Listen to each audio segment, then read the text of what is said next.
শুরু করছি পরিজন উপন্যাস। লিখেছেন ঈশিতা রহমান সানজিদা। পর্ব ২৫। হারিকেনের টিমটিম আলোতে পরীর চোখে প্রকাশিত পাচ্ছে ক্ষোভ। শায়ের চুপ করে আছে পরীর ধমকে। পরী উঠে দাঁড়ালো শায়েরের সামনে। আশেপাশে তাকিয়ে শায়ের দেখল কেউ আছে কিনা। যদি কেউ দেখে ফেলে তাহলে পরীকে কিছু বলবে না, কিন্তু শায়েরকে অনেক কিছুই শুনতে হবে। সে বলল, কেউ দেখলে খারাপ ভাববে, তাছাড়া আপনার সামনে বিয়ে, একটু ভেবে কাজ করবেন। আমাকে নিয়ে ভাবতে আপনাকে হবে না। আপনাকে নিয়ে ভাবছি না, আমি নিজেকে নিয়ে ভাবছি। কেউ দেখে ফেললে আমারই বিপদ। এসব কথা থাক, বিন্দুকে কারা মেরেছে আমি সত্যিই জানি না। আমাকে জানার অধিকার আপনার বাবা দেয়নি। বিস্মিত হলো পরি। বলে মানে? ভালো করে বলুন। আমাকে এই ব্যাপার থেকে দূরে থাকতে বলা হয়েছে। দেখুন, আমাকে ঠিক যতটা বলা হয় ঠিক ততটাই করি। আপনি কেন ভুলে যাচ্ছেন যে আমি আপনার বাবার গোলাম মাত্র? আমাকে তিনি যা বলেন আমি তাই করি। প্রশ্ন করার অধিকার আমার নেই। বিন্দুর মৃত্যুর কথা জানলেও কাউকে বলতে আমি পারবো না। আপনার বাবাই সবাইকে বলবেন। পুলিশ এখনো কাউকে ধরতে পারেনি। আমার বিশ্বাস হয় না আপনার কথা। আপনি মিথ্যা বলছেন। বলুন না, বিন্দুকে কারা মেরেছে? শেষ কথাটাতে অসহায়ত্ব ফুটে উঠল। পরীর চোখের পানি স্পষ্ট দেখতে পেল শায়ের। খারাপ লাগলেও কিছু করার নেই শায়েরের। একটু ভেবে শায়ের হাত বাড়িয়ে দিল পরীর দিকে। বলল, বিশ্বাস না হলে শাস্তি দিতে পারেন। হারিকেনটা ওখানেই আছে। পরী এক পলক হারিকেনের দিকে তাকিয়ে আবার শায়েরের দিকে তাকালো। এই মুহূর্তে সে কিছুই বিশ্বাস করতে চাইছে না। তবে শায়েরের কথা শুনে মনে হলো সে মিথ্যা বলছে না। তাহলে সত্যিটা কি? বিয়ের পর তো এখানে আসতে পারবে না পরী। তাহলে সত্য উদ্ঘাটন করবে কিভাবে? ছোট মস্তিষ্ক আর চাপ নিতে পারছে না। তাই বিনা বাক্যে প্রস্থান করলো। বিন্দুর চলে যাওয়ার আজ ২২ দিন। পুলিশ এখনো কোনো হদিশ পায়নি। তাদের ধারণা আসামিরা গা ঢাকা দিয়েছে। এখন ওদের ধরা অসম্ভব। তাই কেসটা এমনভাবে সাজাতে হবে যেন সবাই ভুলে গেছে বিন্দুর কথা। তবে উৎপাতাই থাকবে। এখন শুধু আসামিদের বের হওয়ার পালা। সন্দেহ তাদেরই করা হয়েছে যারা যাত্রাপালায় ছিল, কিন্তু বিন্দুর মৃত্যুর পর তাদের কোনো খবর নেই। কুসুম এসে কথাগুলো পরীর কানে তুলল। পরী কিছু বলল না। কুসুমের খারাপ লাগছে পরীকে এভাবে দেখে। যে মেয়েটা সারা অন্দর ঘুরে বেড়াতো সেই মেয়েটা কেমন চুপচাপ হয়ে গেছে। কুসুম হঠাৎ প্রশ্ন করে বসে, আচ্ছা আপা, আপনি যে খুন করলেন, আপনার ডর করে নাই? কুসুম ভেবেছিল পরী রাগ করবে ওর কথায়, কিন্তু পরী তা করল না। বলল, মানুষ যখন কোনো খারাপ পরিস্থিতির সম্মুখীন হয় তখন কোনো ভয় থাকে না তার। আমারও তাই হয়েছিল। তখন কি করব ভেবে পাচ্ছিলাম না, তাই রাগের বশে খুন করে ফেললাম। পরে অবশ্য আমি নিজেও ভয় পেয়েছিলাম, কিন্তু আপাকে বুঝতে দেইনি। আপনার অনেক সাহস আপা। আমি তো মুরগি জবাই দেখতেই ভয় পাই, আর আপনি মানুষ জবাই করলেন। জানোয়ার জবাই করতে ভয় কিসের? কুসুম দাঁত বের করে হাসল। সবসময় সঠিক জবাব পায় সে পরীর থেকে। মালাকে আসতে দেখে কুসুম হাসি বন্ধ করে দাঁড়িয়ে গেল। মালা পরীর মুখোমুখি বসলো। হাতে একটা কাপড়ের তৈরি ব্যাগ। ব্যাগ থেকে বেশ কিছু গয়না বের করে বলল, দেখ তো পছন্দ হয় কিনা। পরী গয়নাগুলোর দিকে তাকালো না, মালার দিকে তাকিয়ে রইল। কুসুম উকি দিয়ে বলে, একদম খাঁটি সোনা আপা, একবার দেখেন। হেসে পরী বলে, আমি খাঁটি সোনাই দেখতেছি কুসুম। মালা অবাক হয়ে তাকালো পরীর পানে। কাঁদছে পরী। মালার নিজের চোখেও অশ্রুরা ভিড় করলো। মেয়ের মাথায় হাত বুলিয়ে দিয়ে বলল, কাঁদোস কেন? আপনাকে রেখে আমি যাব না আম্মা। মালাকে জড়িয়ে ধরে কেঁদে উঠে পড়ি। কাঁদতে কাঁদতে বলে, আমাকে তাড়িয়ে দেবেন না আম্মা, আমি আপনার কাছে থাকতে চাই। মালাও কাঁদছে। পরীকে যতটুকু শাসন করেছে তার দ্বিগুণ ভালোবেসেছে। পরীকে বুঝতে দেয়নি। পরীর সুরক্ষার জন্য কসম দিয়ে ঘরবন্দি করে রেখেছিল মালা। তিনি চাননি সোনালি আর রূপালীর মতো কাউকে পছন্দ করে ঠকুক তার ছোট মেয়ে, কষ্ট পাক। তাছাড়া সকল খারাপ দৃষ্টি থেকে আগলে রেখেছে পরীকে। না জানি পরীর স্বামী তাকে কতটা সুরক্ষা দেবে, কিন্তু মালা তার পূর্ণ দায়িত্ব পালন করেছেন। তার এখন কোনো আফসোস নেই। উপরওয়ালার কাছে সে সম্মানের সহিত ছোট মেয়ের কথা বলতে পারবে, এটাই তার প্রশান্তি। পরীকে সান্ত্বনা দিয়ে মালা বললেন, সব মাইয়াগো একদিন পরের ঘরে যাইতে হয় রে, দোয়া করি তুই যেন সুখী হোস। শহরে তুই ভালো থাকবি, ওইখানে ভালো স্কুল কলেজ আছে, তুই লেখাপড়া করবি। পড়ার কথা শুনে মালাকে ছেড়ে দিল পরি। কান্নাও বন্ধ হয়ে গেল। পড়ার প্রতি মনই টানে না পরির। যেদিন প্রথম পড়ার জন্য স্কুলে মার খেলো সেদিনই শাপলা বিলে এসে পরি ওর বইগুলো ছুঁড়ে ফেলে দিয়েছিল বিলের পানিতে, মাছ ব্যাঙ আর সাপদের খাওয়ানোর জন্য। এজন্য মালার কম মার খায়নি পরি, কিন্তু পরি তবুও পড়াশোনায় মন দিতে পারেনি। মাধ্যমিক দেওয়ার পর সে পড়াই বাদ দিয়ে দিয়েছে। গ্রামে তো কোনো কলেজ নেই, এটাই মূল কারণ। এতে পরি ভীষণ খুশি ছিল। যাক, আর পড়তে হবে না। কিন্তু মালা এখন আবার কি বলল? মাথা ঘুরছে পরির। মালা এটাই চেয়েছিলেন, পরি যাতে কান্না বন্ধ করে, সেজন্যই পড়ার প্রসঙ্গ তুলেছেন।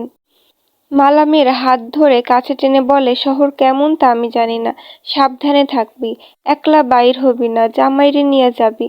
জামাই শব্দটা যেন শুনে বিষম খেলা পড়ি। সে তো শেখরকে ঠিক মতো চেনেই না, কিভাবে মানিয়ে নেবে শেখরের সাথে পড়ি।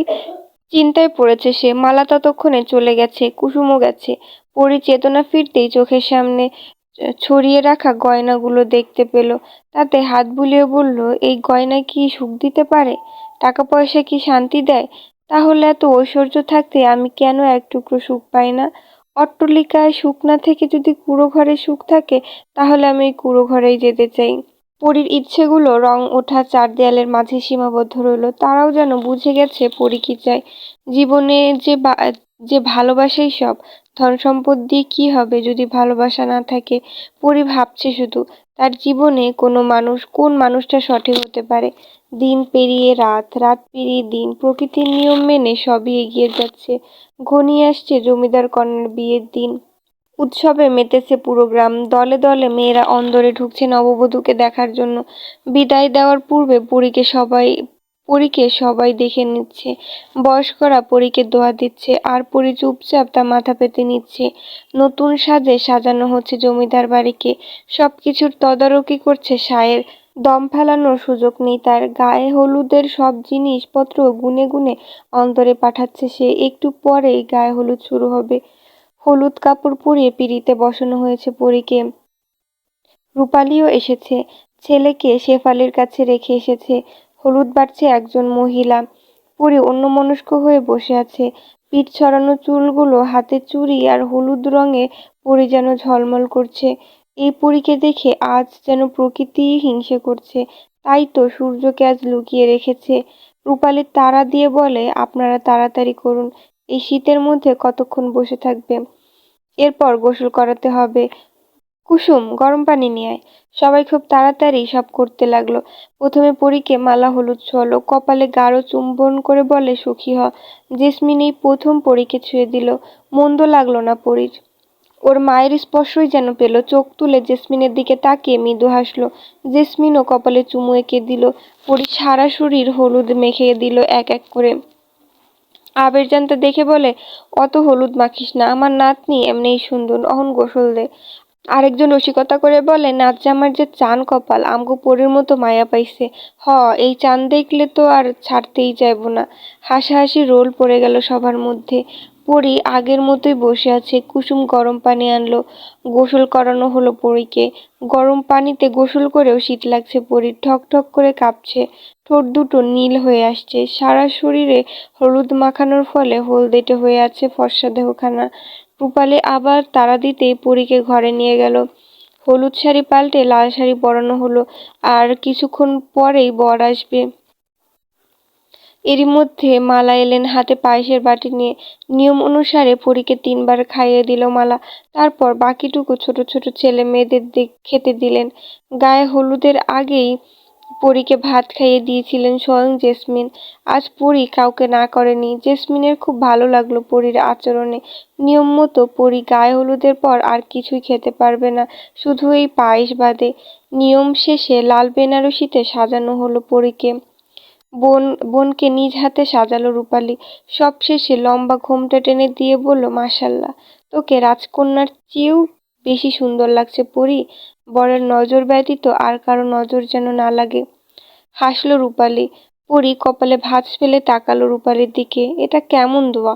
বরের নজর পড়বে শুধু। পরিও হাসল রূপালী দোয়া বুঝতে পেরে।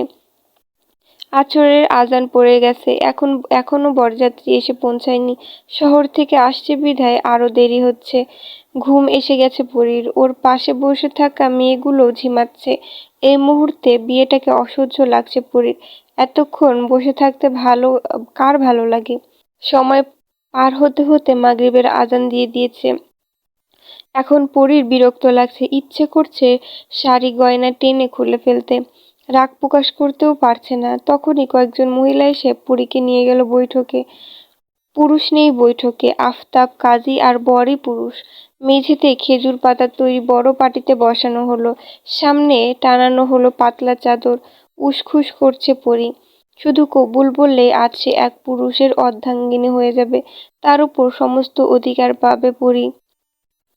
কাজী সাহেব উচ্চস্বরে বলতে লাগলেন, নূরনগর গ্রামের জমিদার আফতাবউদ্দিনের কনিষ্ঠ কন্যা পরীকে 20,000 টাকা দিনমোহর ধার্য করে বিবাহ করতে আপনি কি রাজি থাকলে কবুল বলুন। পরী মাথা নিচু করে শুনছে। এই মুহূর্তে ওর অন্যরকম অনুভূতি হচ্ছে। পরী ভাবছে, এরকম অনুভূতি কি সব মেয়েরই হয়? অপর পাশ থেকে বেশ দেরি করে উত্তর এলো, শেখর কি মেয়েদের মতো লজ্জা পাচ্ছে নাকি? অসহ্য লাগলো ব্যাপারটা। এরপর কাজী পরীকে উদ্দেশ্য করে বলে, নবীনগর গ্রামের সাখাওয়াত সাহেবের একমাত্র পুত্র সেহরান শায়ের আপনাকে 20,000 টাকা দেনমোহর ধার্য করিয়া বিবাহ করিতে ইচ্ছুক। আপনি কি রাজি? রাজি থাকলে কবুল বলুন। একটা কথা বলি, উপন্যাসটা থ্রিলার টাইপের, তাই উপন্যাসে ঘটে যাওয়া ছোট ছোট ঘটনা এবং ছোট চরিত্রগুলো বেশি মনে রাখবেন, কারণ ছোট ঘটনাতে লুকিয়ে আছে আসল রহস্য। আজকে সবার মনোভাব কেমন তা কমেন্ট করে জানাবেন। কমেন্ট করে জানাতে অবশ্যই ভুলবেন না।